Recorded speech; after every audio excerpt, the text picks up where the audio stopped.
Hi everyone, Deepavali பலகாரம் செய்ய ஆரம்பித்தாச்சு.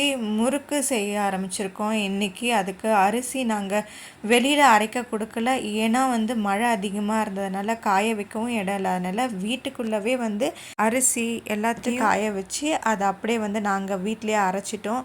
அம்மா இது கூட அரிசி மாவு கிரைண்ட் பண்ணி எடுத்துக்கிட்டாங்க. அப்புறம் உளுந்து டக்குன்னு உளுந்தை காய வச்சு பண்ணுறதுக்கு சரி வராதுன்னு வேக வச்சுக்கிட்டாங்க. உளுந்தை அதை அரைச்சி எடுத்துக்கிட்டாங்க. அது கூட கொஞ்சம் வனஸ்பதி சேர்த்துக்கிட்டோம்.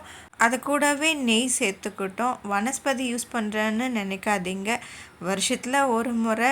இது எப்பயுமே நம்ம பழைய ஸ்டைலில் எப்படி செய்கிறோமோ அந்த மாதிரி இருக்கணுன்றதுக்காக கொஞ்சோண்டு வனஸ்பதி நாங்கள் ஆட் பண்ணியிருக்கோம். இது கூட எள்ளு போட்டிருக்காங்க, வறுத்து சேர்த்துக்கிட்டாங்க. எள்ளு, வெள்ளை எள்ளு. இது கூட கொஞ்சமாக உப்பு சேர்த்துக்கிட்டாங்க. இப்போது கொஞ்சம் கொஞ்சமாக அரைச்சி வச்ச மாவை சேர்த்து நல்லா மிக்ஸ் பண்ணுறாங்க. நல்லா முறுக்கு பிழியிற அளவுக்கான பதத்துக்கு அம்மா இதை மிக்ஸ் பண்ணி எடுத்துக்கிட்டாங்க. இது கூட கொஞ்சம் சின்ன சின்ன வேலைகள் நான் அவங்களுக்கு ஹெல்ப் பண்ணிகிட்டு இருந்தேன், அவ்வளோதான்.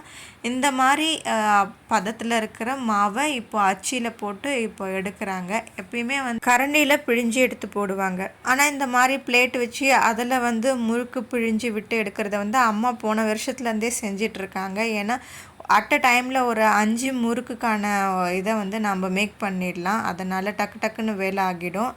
அதனால தான் இப்போது இது எல்லாமே நாங்கள் ஒரு ஃபஸ்ட்டு ஒவ்வொரு செட்டுலேயும் 5 முறுக்கு 4 முறுக்காக சுட்டு எடுத்துக்கிட்டோம். இந்த முறுக்கு பிழிறது கொஞ்சம் கடினமான வேலை தான், ஆனால் வீட்டில் செஞ்சு கொடுக்குறோம் அப்படின்ற சந்தோஷம் எங்கள் அம்மாவுக்கு.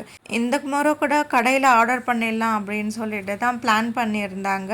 அப்புறம் எங்கள் அம்மாவுக்கு மனசு கேட்கல, சரி பண்ணிடலான்னு சொல்லிட்டு இன்றைக்கி மார்னிங் எடுத்த டிசிஷன் தான் இது. உடனே பண்ணிட்டாங்க. அதிகமாகலாம் செய்யலை. இந்த முறை ரொம்ப கம்மியாக தான் பலகாரங்கள் செய்யலான்னு டிசைட் பண்ணியிருக்கோம். அதுவும் ஸ்வீட்ஸ் எல்லாம் கடையில் வாங்கிக்கலாம், இந்த மாதிரி முறுக்கு அதிரசம் மட்டும் வீட்டில் செஞ்சுக்கலான்னு முடிவு பண்ணியிருந்தாங்க. எங்களுக்கு எப்பயுமே எங்கள் அம்மா செய்கிற முறுக்கு அதிரசம்லாம் ரொம்ப பிரியமாக இஷ்டமாக இருக்கும். எங்களுக்கு அவங்க செய்கிறது தான் ரொம்பவும் பிடிக்கும். எப்பயுமே மிஸ் பண்ணாமல் செஞ்சு கொடுத்துருவாங்க, கஷ்டப்படாமல். கஷ்டங்கள் இருந்தாலும் பிள்ளைகளுக்காக வருஷத்தில் ஒரு முறை செஞ்சு கொடுக்குறோன்னு எங்கள் அம்மா இதை எங்களுக்கு செஞ்சு கொடுப்பாங்க. இது ரொம்ப சூப்பராக இருந்தது இந்த முறை. இது கூட கொஞ்சம் கடலை மாவு சேர்த்து அது கொஞ்சம் செஞ்சுருந்தாங்க. ரெண்டுமே மிக்ஸ் பண்ணி போட்டாச்சு.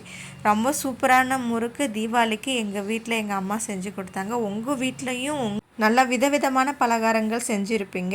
என்னென்ன செஞ்சீங்கன்றதை மறக்காமல் கமெண்ட் பண்ணுங்கள். ஓகே, பாய் பாய். இந்த வீடியோ பிடிச்சிருக்குன்னு நினைக்கிறேன். Subscribe my channel.